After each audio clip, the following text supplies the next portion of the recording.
ગાંધીધામમાં કરોડોના સાયબર ફ્રોડનો પર્દાફાશ થયો છે। બેંક મેનેજરો જ નીકળ્યા ઠગોના સાથીદાર। 182.37 કરોડની હેરફેરનું તપાસમાં ખુલ્યું છે। 81 બેંક ખાતાનો ઉપયોગ કરી હેરફેર કરાઈ છે। મેનેજરોએ ટાર્ગેટ અને કમિશનની લાલચમાં ખોટા ખાતા ખોલ્યા। 3 નકલી પેઢીઓના નામે ખોટા ખાતા ખોલી આપ્યા।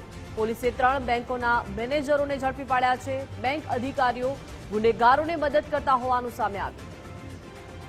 વધુ માહિતી સાથે સંવાદદાતા કૌશિક જોડાઈ ગયા છે। કૌશિક, ગાંધીધામમાં કરોડોનું સાયબર ફ્રોડ ઝડપાયું છે। બેંક મેનેજરોની પણ સંડોવણી છે, શું આખો મામલો?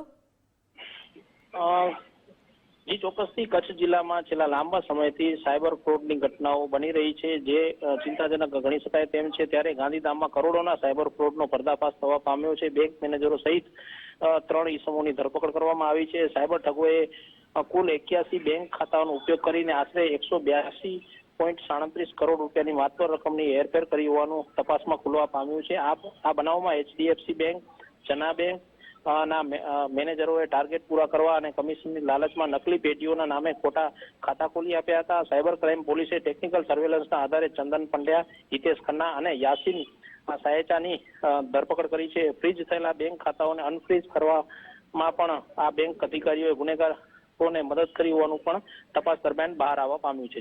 જી કૌશિક, આભાર વિગત સાથે જોડાયા તે બદલ।